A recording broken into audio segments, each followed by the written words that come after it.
The first one is from the voice of Zelda Fitzgerald, who most of you will know simply as the widow of F. Scott Fitzgerald, but you'll learn a lot more about her from this poem. It's called Rickety Rackety. Zelda Sayer Fitzgerald, July 24, 1900, March 10, 1948. Moonlight, scent of January jasmine. My mama never spoke of the treachery of beauty. All the great sad stars once envied me the Alabama sky. Sure as sugar I told tales, and they were told of me, my red gold hair and famous mouth. Mon capitaine, I will make you swear the same. I loved the flow of water on my back in the late afternoon when the glare was off the river and the boys lay cool in the shade, their frank and naked eyes on mine. Pear trees dropped their intemperate pulp.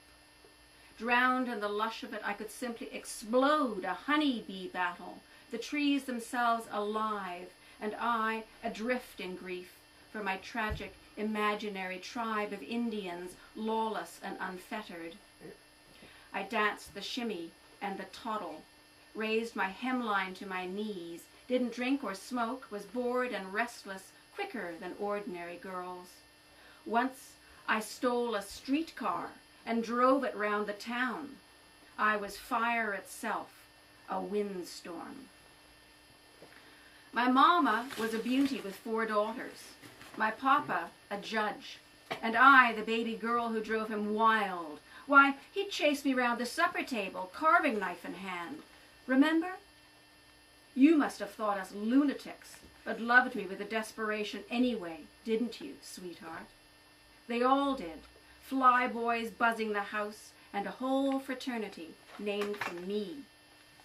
At 18, I wanted to be gone, pure gone, and when I moved that way, I drew a crowd. But once, up in the graveyard of the blessed Confederate dead, I was just 15 when Scott, those boys, don't tell. I was 18 when we met, my hair flying, my dance card full. You stood at the edge of the room and watched my 7 veils. Though I didn't ask your name, you told me anyway. You were like heaven itself, your Princeton face, your guarantees of fame. My papa asked if you were ever sober. I wasn't eager right away. I knew Montgomery and the Carolina hills, but the North was all you offered, and the pretty words you spoke. No notion what I might do next. You cracked your heart wide open. Everybody did. But I saw you on my porch in the honeysuckle shade, your confident eyes, uniform so white, your gin breath bitter on my mouth. I knew you, watched your agitation when I first took off my clothes, laid my head on your irresolute chest. I always loved that place where your hair began.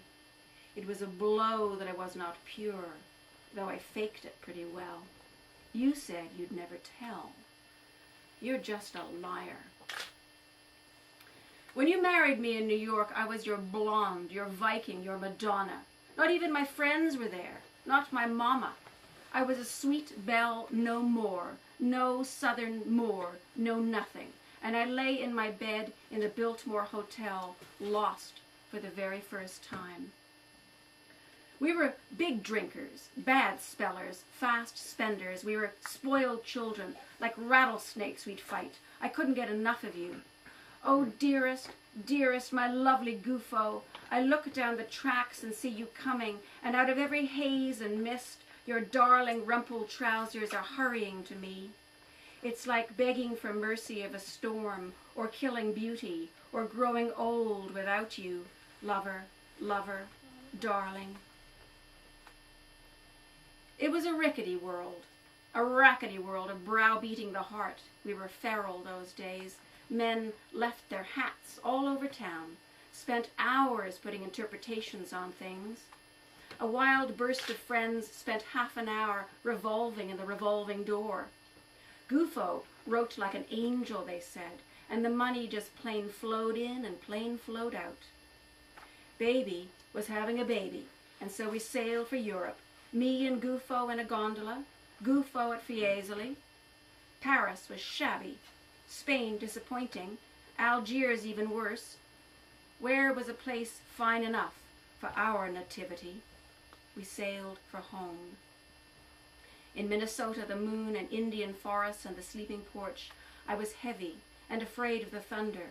While leaves blew up the streets, we waited for our child to be born. But when she came, dear God, she was a beauty. I said, Gufo, I'm drunk. Mark Twain, isn't she smart? She has the hiccups. I hope it's beautiful and a beautiful little fool. And you wrote it all down. You named her Scotty, as if she were yours alone. I miss the slow creak of the garden swing, the rusty croaking of the frogs in the cypress ponds. Not allowed at Scotty's baptism. Your parents thought I'd misbehave.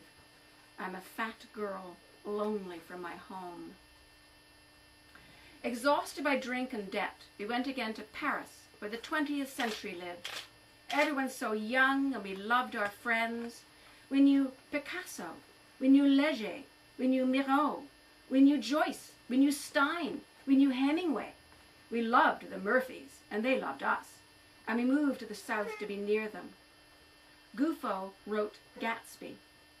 I let the sea exhaust me. We warmed our backs, invented cocktails, played in the sand, and once I turned my eyes sideways. Couldn't help myself but stroke some creature there. We both told that tale so many times, when that boy read it, he would not know himself.